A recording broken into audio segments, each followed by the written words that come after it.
নমস্কার বন্ধুরা, মীরার রান্নাঘরে আপনাদের সবাইকে স্বাগত। আজ এক বাটি চিনিবাদাম দিয়ে বানিয়ে নেব এতগুলো নাড়ু। খেতে দারুণ স্বাদের হয়, বাচ্চা বড় সকলের খুব পছন্দ হবে। চলুন তাহলে পুরো রেসিপিটি দেখার জন্য অনুরোধ রইল। এখানে আমি এক বাটি চিনিবাদাম নিয়েছি, ওজনটা আছে 300 গ্রাম। শুকনো কড়াই এটাকে মিডিয়াম আঁচে একটু সময় ধরে নাড়াচাড়া করে ভেজে নেব।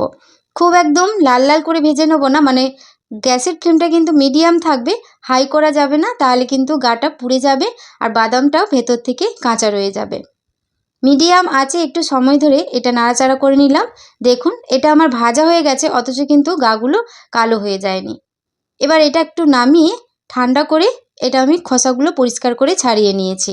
একটা পাত্রে নিয়ে নিয়েছি। দেখুন এইভাবে পরিষ্কার করে বাদামের খোসাগুলো ছাড়িয়ে নিতে হবে।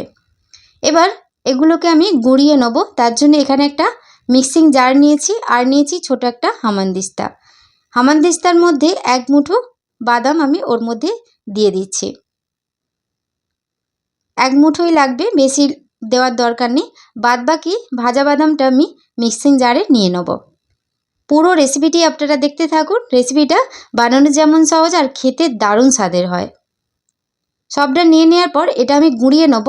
একটু দানা দানা থাকবে, সেইভাবে গুঁড়িয়ে নিতে হবে। এখানে হামানদিস্তার মধ্যে যে বাদামটা নিয়েছি এইভাবে আমি চেপে চেপে একটু আধ ভাঙা করে ভেঙে নেব।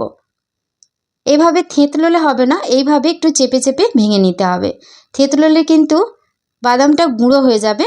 আমি একটা পাত্রে ঢেলে দেখাচ্ছি। দেখুন এরকম আধ ভাঙা করে কিন্তু বাদামটা ভেঙে নিতে হবে। এটা কোটিংয়ের কাজ করবে।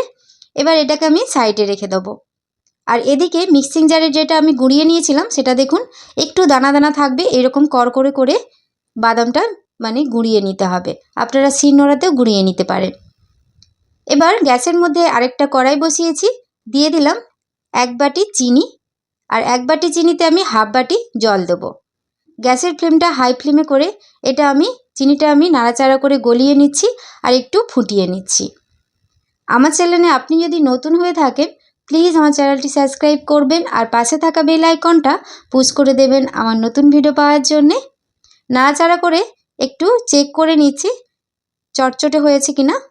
দেখুন চিনির শিরাটা কিন্তু অনেকটাই ঘন হয়ে গেছে আর এরকম চটচটে অবস্থায় চলে এলে এবার গুঁড়িয়ে নেওয়া বাদামটা আমি দিয়ে দিলাম। দিয়ে মিডিয়াম আঁচে এটা অনবরত নাড়তে হবে।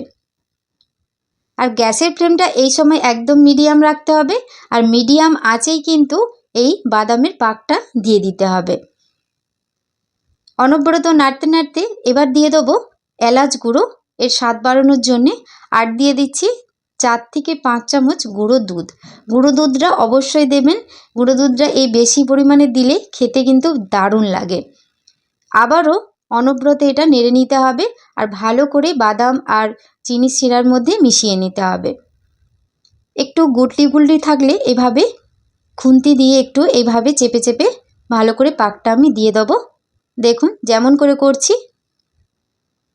গ্যাসের ফ্লেম একদমই লো ফ্লেমে রেখেছি। ভালো করে মিশিয়ে নেওয়ার পর এবার এই অবস্থায় চলে এলে যখন এরকম নরম থাকবে তখনই কিন্তু গ্যাসের ফ্লেমটা এবার আমি অফ করে দেবো। আর তার আগে আমি একটু ঘি দিয়ে ভালো করে মিশিয়ে নিয়েছি। আপনারা ঘিটা নাও দিতে পারেন, এটা আরও স্বাদটা ভালো লাগার জন্য আমি দিলাম, আপনারা চাইলে নাও দিতে পারেন। ভালো করে মিশিয়ে নেওয়ার পর এবার গ্যাসের ফ্লেম একদমই অফ করে দিয়েছি। এইরকম নরম থাকা অবস্থায় কিন্তু নামিয়ে নিতে হবে। এটা একটু হাওয়া লেগে যাওয়ার পর দেখবেন এটা শক্ত হয়ে যাবে। হাতের মধ্যে একটু জল লাগিয়ে নিলাম। একটু নরম থাকতে থাকতে এটা আমি অল্প অল্প করে নিয়ে নাড়ুটা বানিয়ে নেব। এখনও ভালোই গরম, তার জন্য আমি চামচ দিয়ে এভাবে একটু ভেঙে নিলাম। তারপর ওখান থেকে অল্প অল্প করে নিয়ে হাত দিয়ে চেপে চেপে আগে নাড়ুটা বানিয়ে নেব। নাড়ু সাইজটা আপনারা ছোট বড় করে নিতে পারেন, আমি ছোট ছোটই করে বানাচ্ছি। তারপর যে আধ ভাঙা করে বাদামটা আমি গুঁড়িয়ে নিয়েছিলাম সেটা এভাবে অল্প অল্প করে হাতের মধ্যে নেব আর এইভাবে চেপে চেপে নাড়ুটা বানিয়ে নেব। দেখুন একটা আমার বানানো হয়ে গেছে। হালকা করে এই বাদামের কোটিংটা আমি করে নেব। এখানে অল্প অল্প করে বাদাম নেব আর এভাবে চেপে চেপে ভালো করে কোটিংটা করে নিচ্ছি। প্রত্যেকটা নাড়ু আমি এইভাবে বানিয়ে নিচ্ছি। বানিয়ে তারপর আপনাদের দিকে দেখাচ্ছি। গরম থাকলে বা একটু শক্ত হয়ে গেলে হাতের মধ্যে অল্প একটু জল লাগিয়ে এই নাড়ুগুলো বানিয়ে নিতে পারবেন খুব সহজে। আর এটা আপনারা কয়েকদিন রেখেও খেতে পারবেন। সবাই পছন্দ করবে, বাচ্চা বড় সকলেরই খুব ভালো লাগবে। দারুণ স্বাদের হয়। সবগুলো বানিয়ে নেওয়ার পর দেখুন একটা প্লেটের মধ্যে নিয়ে নিয়েছি, আর কত সুন্দর হয়েছে। তৈরি হয়ে গেল বাদামের নাড়ু। আপনারা বাড়িতে বানাবেন, খেতে দারুণ স্বাদের হয়। আর আজকের এই রেসিপিটি আপনাদের কেমন লাগলো অবশ্যই কমেন্ট করে জানাবেন। রেসিপিটি ভালো লেগে থাকলে প্লিজ একটা লাইক, কমেন্ট, শেয়ার করে দেবেন। চলুন তাহলে আজকের মতো রেসিপিটি এ পর্যন্তই। সবাই খুব ভালো থাকবেন, সুস্থ থাকবেন। ধন্যবাদ।